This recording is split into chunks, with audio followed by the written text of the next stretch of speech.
If you have said to yourself, I should write that, or if someone has said to you, you should write that, then I'm talking to you because you need to write. And that's why you're tuned in to yWrite.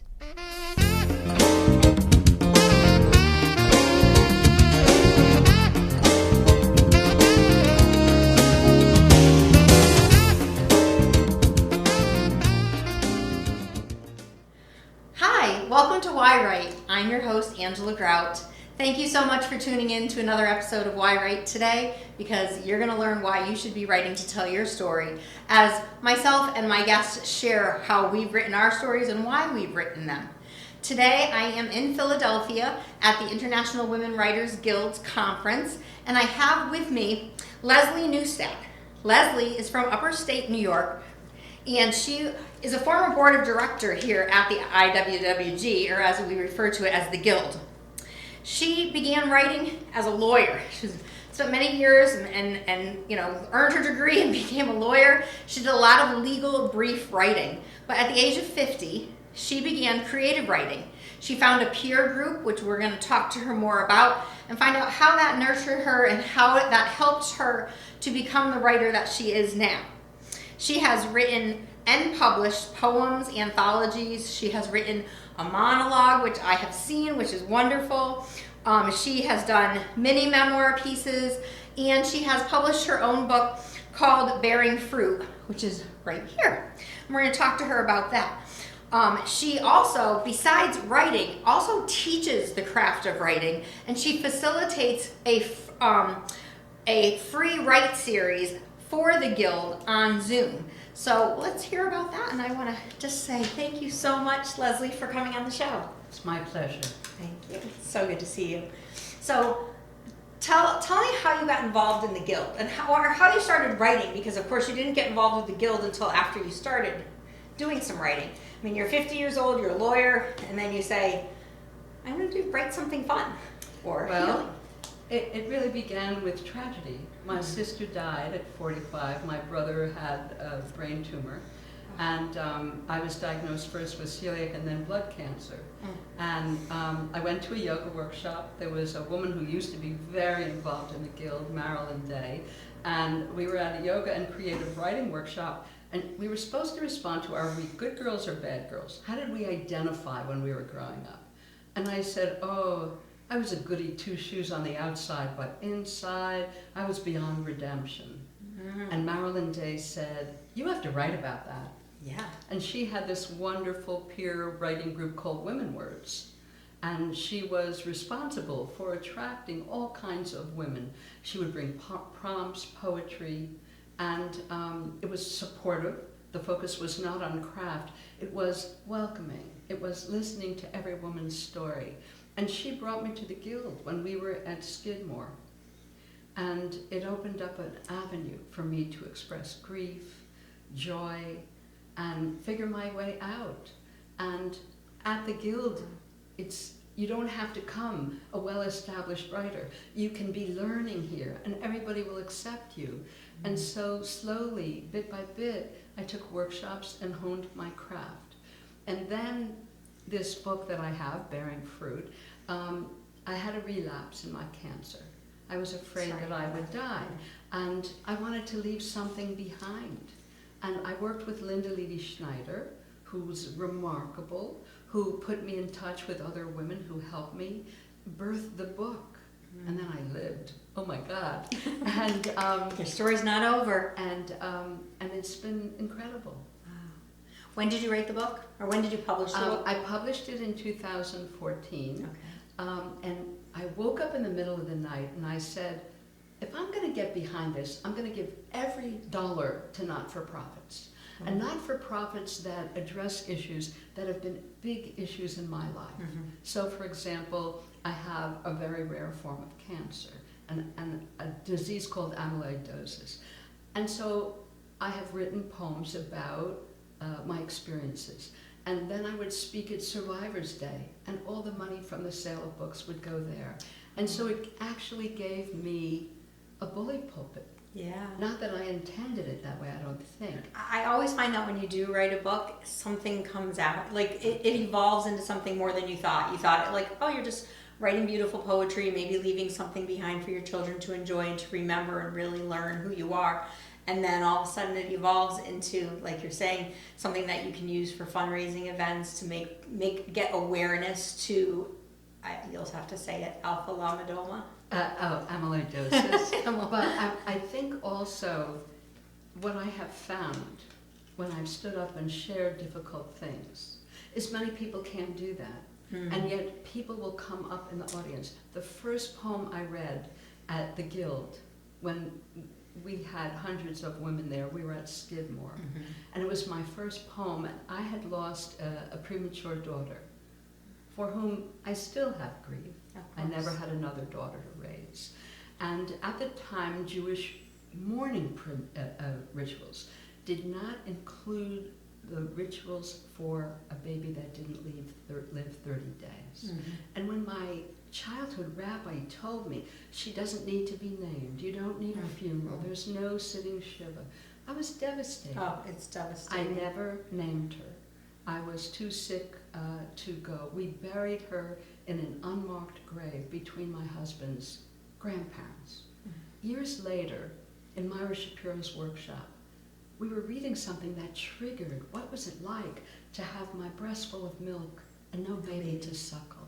So I wrote this poem, but in the poem I named her 25 years after she died, and had it validated, and scores of women came up to me at the conference because they had a stillborn, they had had a premature child, and there was this heartbreak.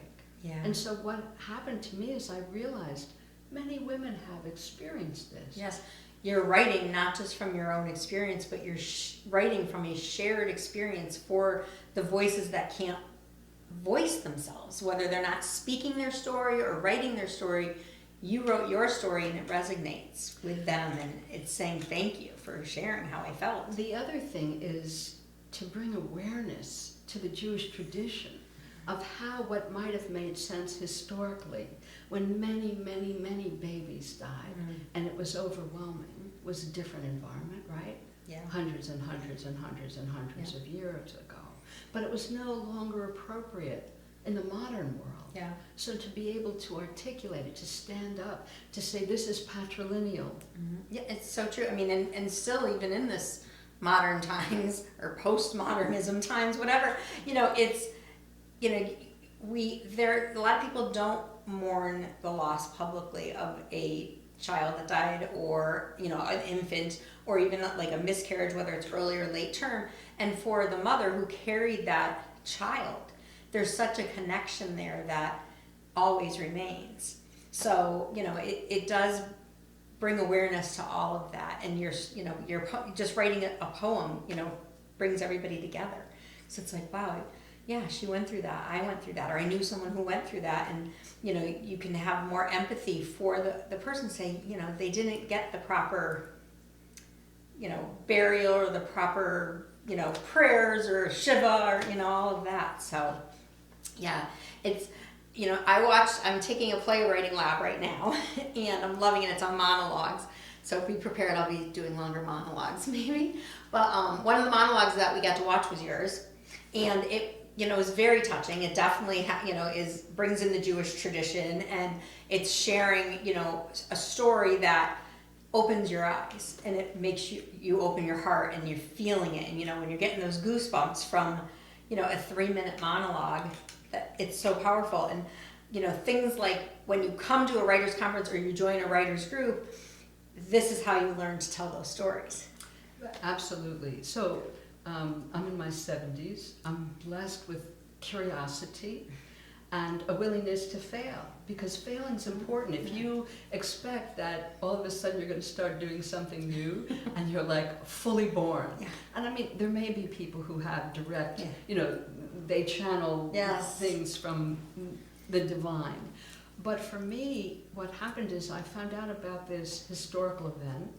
It drew me immediately because it involved courage and selflessness, two qualities that are in short supply in our very difficult modern world. And somebody helped me come up with the idea of speaking from the wife of someone who did something courageous, but she also didn't stop him. She didn't say, "You're leaving me, you're risking your life, how could you do that?" Yeah. She understood that he was trying to do something right. She lived till 99. She was interviewed, and she's Greek. She was Greek. It had to do with her husband and the Archbishop, Greek Orthodox on the island of Zakynthos. When they were asked to give the list of Jews and their possessions, they only put their names on the list. The mayor knew he had to escape right away. The Archbishop stayed in place. And I think that the Nazi officer was so shocked that he didn't kill the Archbishop. And the Jews on that island were saved.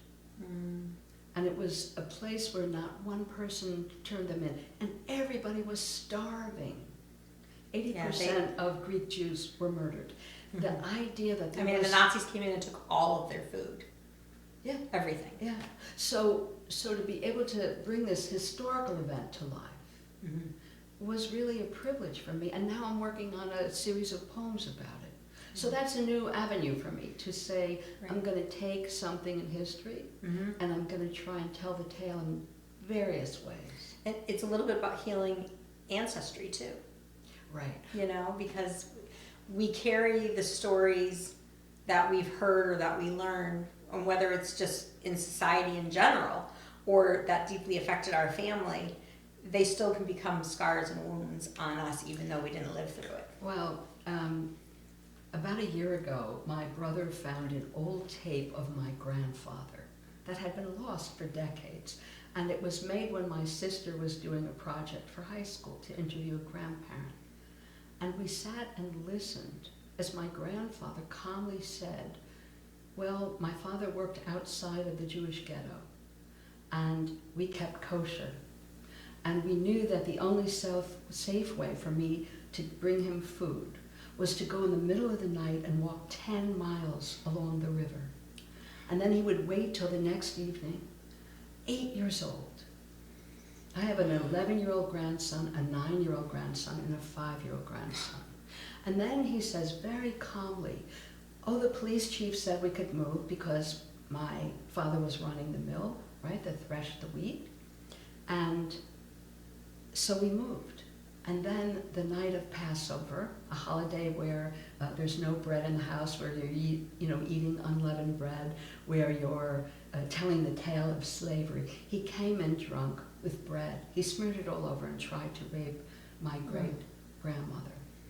And so here's a family story that I did not know about growing up, and I could memorialize it and then make that real. Because when you imagine in the modern age, an 8-year-old. No, an 8-year-old, I have a 14-year-old, she's not going to walk for 10 miles, unless maybe there's a sale at Lululemon, I don't know. It's like...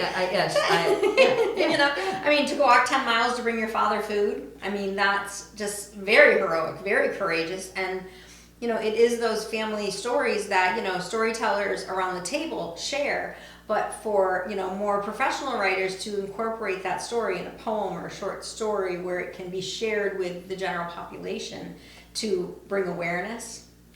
Well, the other thing I'd like to bring up is women and women's stories. We know historically that women's stories, in addition, other peoples who are marginalized and we didn't hear their voices, right?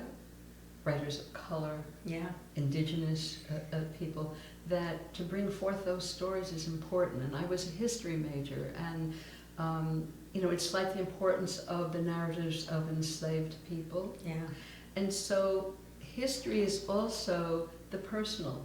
History, I have thought long that if cultural anthropology had taken the writings of women when this organization was started in the 70s up till the modern day, that you could piece together some very interesting movements, evolution in the role of women, backlash, all those different complicated things. And so women's voices are important. And that's what makes the Guild so great, because it is an organization that is women. And we are gathering, we're taking classes, and we're sharing. And, you had told me earlier that, you joined a peer support group, sort of like for writing in the very beginning. And that is like what this community is, especially right here when you're reading raw material. I mean, you're being supported. But there's a couple different types of support groups for writers, and hopefully you'll share that with the audience a little bit. Absolutely. So I'm in two different kinds of groups. One's generative.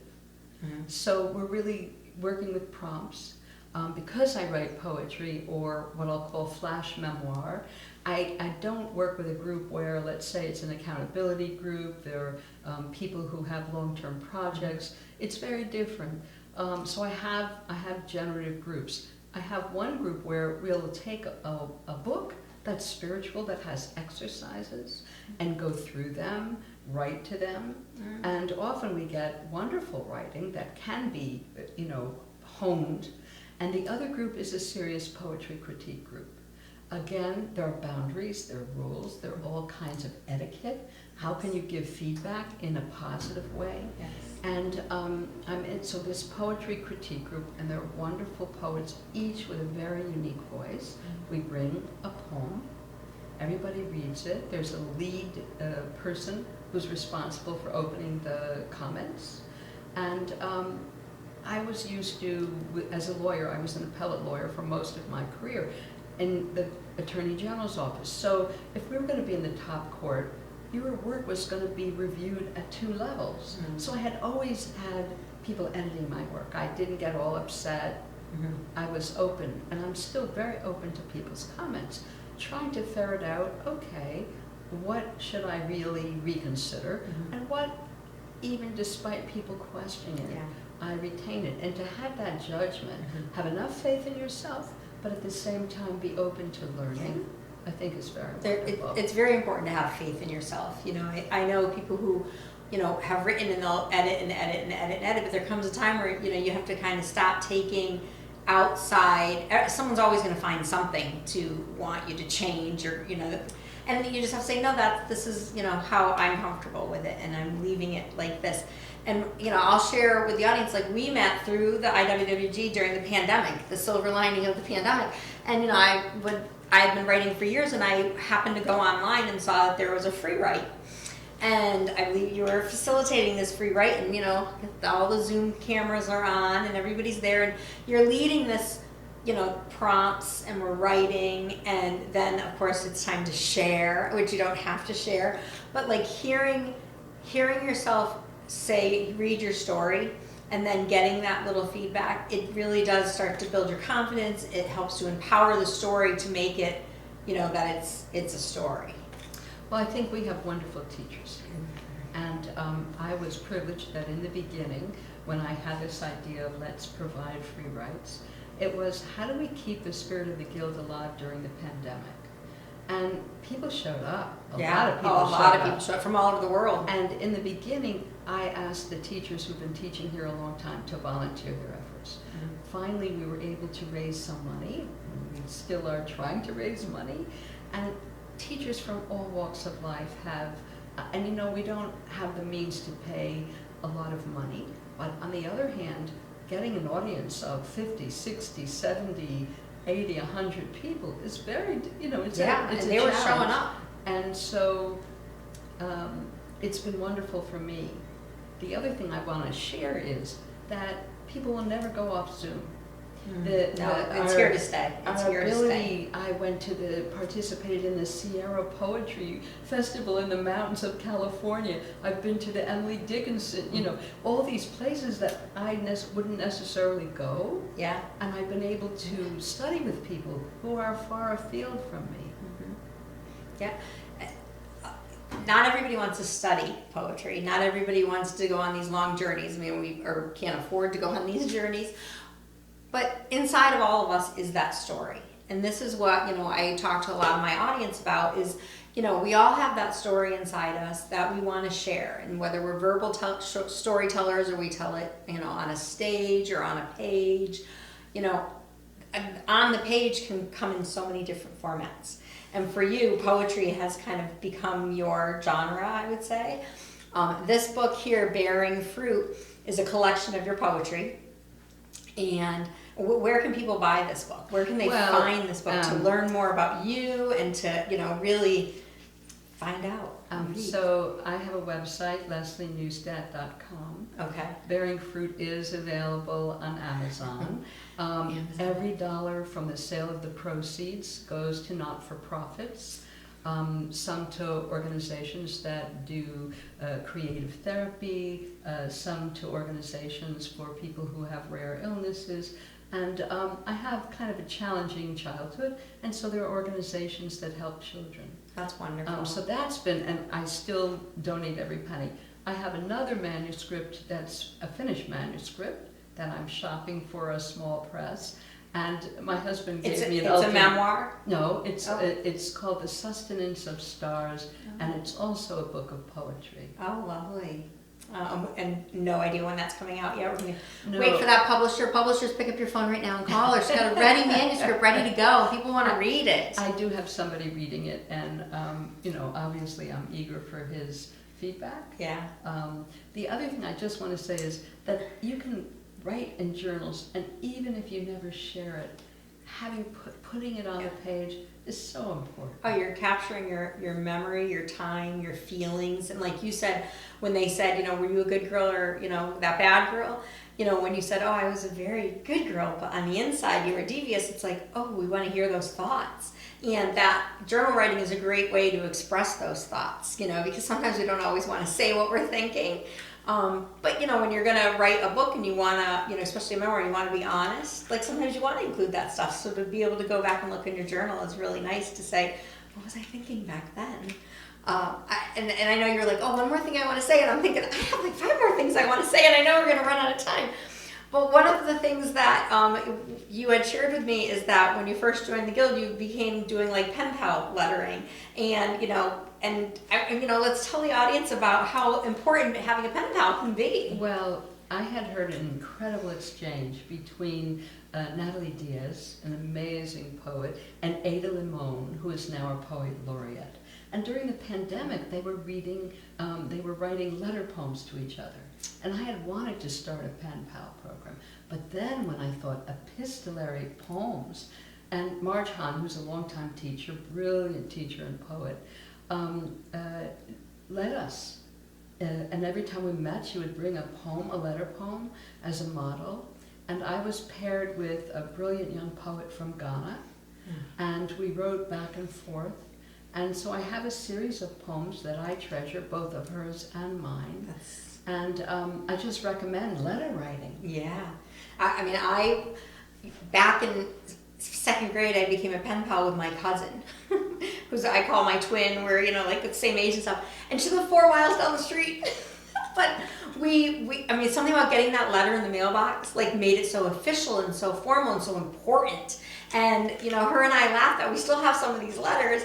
And, we did that for years. And we would still be talking on the phone at night. We probably told each other everything, and I have another girlfriend who actually had called me a couple weeks ago, and she said, I was cleaning my basement. I found a box of all the cards and letters you've sent me. And I'm like, really? And she goes, I saved them all. She goes, I'm going to have to write a book and put them all in there. And I go, well, you don't have to write a book, but I want to reread them, because me rereading what I sent her gets me back in that moment and sees where I was then, because she moved off to Florida for several years. So it's like, yeah, I enjoy putting pen to paper. I enjoy sharing a letter and sending a card. And so, it's nice that someone kept that memory of me. Sure. And, for people who saying, I want to write a letter to someone, write a letter to someone, put a self-addressed stamped envelope in it, and provide them a stationery and say, write me back. It's true that in some ways we're so used to email and text. But getting a beautiful letter, handwritten, is really quite extraordinary. Yeah. Well, tink you so much. I'm going to put the links to her book that's on Amazon, and put the link to her website, Leslie Neustadt, right on here. It's www.leslieneustadt.com. Yes, and I'll put the correct spelling on there for you to check out. And I want to thank Studio 954 for allowing me the opportunity to have this show, and I want to thank Leslie for coming on. And most importantly, I want to thank you, my audience, for tuning in and to watch this show wherever you are in the world and whenever you're watching it. Thank you for taking the time to not only listen to our conversation, but it fuels me because I really enjoy learning and listening to everyone who comes on this show. And I know if I'm learning something, you have to be learning something too. So hopefully you're finding it entertaining or educational. Either way, just thanks for tuning in. And at this point of the show, I have a prompt to give my audience. So you know the drill. If you're new to it, pick up your pen, grab a paper. Any paper will do. When the show ends, put your timer on for about 10 minutes, whether you use your phone, your microwave timer, just glance at the clock. If you write longer than 10 minutes, that's great too. But just start writing because there's something inside of you that wants to come out. And maybe it's just some poetry. I mean, someone wrote roses are red, violets are blue. How about you? So why don't you sit down and just start with a prompt. Start with one prompt and see if you can get your poetic voice out there, or maybe you'll have a story that comes out. So the prompt today is, oh, how much I want to share, and just see where that goes. All right, thank you so much for tuning in to yWrite. I'm your host, Angela Grout, and I'll see you next time.